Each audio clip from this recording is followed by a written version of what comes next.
So it's no secret that to start off this season, the Philadelphia 76ers have been a little bit disappointing. Obviously, it's only 2 games versus probably the 2 best teams in the Eastern Conference heading into the season, but nevertheless, it is still a disappointing start from the Philadelphia 76ers. Man, they're already doing it to me. They do this to me every year. They build up my confidence, and then they just destroy it. But, again, only 2 games. But what has been the problem so far in these 2 games for the Philadelphia 76ers? Well, we got a lot of things that we got to talk about. There's been a lot of issues. So, number 1, Joel Embiid. We got to talk about Joel Embiid. Should we be worried about Joel Embiid? He doesn't look very good so far to start this season. His scoring average is down, but that's only one thing. He just looks sluggish out there on the basketball court. He doesn't look like he's given 100% effort. The defensive end is the really concerning side of the ball for Joel Embiid so far in these first 2 games. He doesn't look very engaged on that side of the ball. He looks like he's, just kind of like jogging down the court, giving half effort, not really. He said he wanted the Sixers to be the best defensive team in the league, and he wants to be back in the Defensive Player of the Year conversation. Well, if you want that, you got to play some defense, bud. He just does not look very active on the defensive side of the ball to start this season. Is this concerning? I don't know, because here's the thing. Joel Embiid always tends to start the season off slow. Last year during the season where he led the league in scoring, averaging 30 points per game, in the end he started off the season not very hot. He started off the season by scoring 22 points, then 19, 22, 14, then he had a 30-point game, then he had 19, 18, 19. He started the season off very slow last season as well, and I think for Joel Embiid, especially being as big as he is, and there's nothing really to get you into game shape like playing basketball, and Joel Embiid, I guess he just might not be in game shape yet. He hasn't gotten into the flow of things so far at this start this season. He's, like I just said, traditionally a slow starter. It's just a little concerning. His effort just looks not great. But again, last year you even saw parts where he kind of looked that way. So I think he'll be okay. It's Joel Embiid, pretty much an MVP candidate every season now. He should be fine. And of course, once the Sixers start to, figure out their offense and their identity as a team, he'll be better throughout the season. It's just a little frustrating watching these first 2 games is all. But what are the other things that are concerning about the team so far that I have a problem with? Well, number 1, we brought in all these guys for the bench to help increase the depth of this team, and the bench wasn't supposed to be an issue, and so far in 2 games, they've looked not very good. DeAnthony Melton's been all right, but other than that, no one else on the bench has really played well at all. The bench scoring has been pretty garbage, honestly. Obviously, again, these guys haven't played with each other.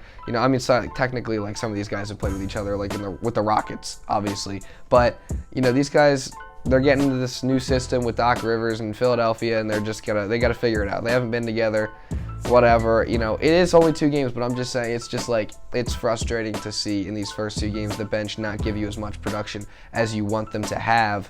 And then something else, I'm talking about, I've been saying this for years, and this is the thing, is Doc Rivers just frustrates me so much. And it's not to say that I think Doc Rivers is a horrible coach, but I do think that Doc Rivers has some deficiencies that he just refuses to accept.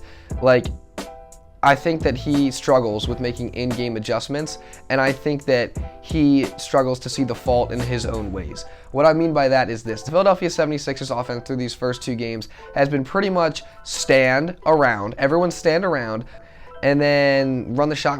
Literally, there will be possessions where you're just watching Harden dribble the ball until there's 8 seconds left on the shot clock, and then they got to run something quick and try to get a shot off. And obviously, the Sixers, they're better than what they've showed offensively through the start of this season. The first game was much better offensively. Last night versus the Milwaukee Bucks, obviously was lackluster. They only scored 88 points in that game. But the offense just looks slow. It's a super slow pace that they're playing at, and that's not how we're going to be successful, because this stand and wait and ISO offense is not working. And then, of course, the transition defense, once again, I don't know if that's on him. I don't know who that's on, because the transition defense just has not been great. I will say some of the positives last night, and you can watch my video that I'm probably going to put out really close to around the time that I put this video out. But some of the positives last night, James Harden obviously was great. You can check out the video like I just said. And the defense was much, much better yesterday, especially ramping up in that 4th quarter. And it's nice to see the Philadelphia 76ers are able to come back. I just think that they need to execute better on both sides of the ball in order to, start. Obviously they have the Spurs and the Pacers coming in.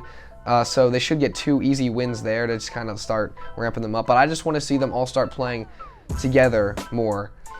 as a team, because this stand around and ISO offense and dump it to Embiid in the post and see if he can go to work doesn't work. It's not working. And, you know, there needs to be adjustments made. Hopefully Doc Rivers can see that. I'm sure, I mean, if I can see that, how can he not see that? You know what I'm saying? I don't understand. But I also would like to see Maxey a little bit more involved in the offense. It seems like he's not, you know, being an aggressive scorer like we want him to be. Like, he's capable of being a 23, 25 point per game guy, honestly. He really is. But the way the Sixers are running their offense, it's not really allowing, like, obviously you can tell Maxey's a little tentative when he gets the ball. He's not really every time looking to score. I like to see him attacking the basket a lot more, because that's, I think, when he's at his best.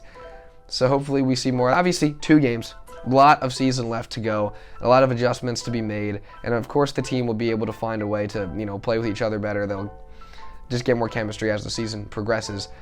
But yeah, that's pretty much all I got for this video, guys. If you did enjoy, subscribe to the channel for more Sixers videos and Eagles videos just like this. Like the video, comment down below your thoughts and opinions. Sorry for the lack of uploads over the past week. I've been sick, if you can't tell. And let me know some more stuff you guys would like to see on this channel. I'm dead serious. I want to know what you guys want to see on this channel so I can give it to you. And yeah, I think it'd be helpful if I knew your guys' input. So that being said, pretty much all I got for this video. So thank you all so much for watching, and I'll see you in the next video.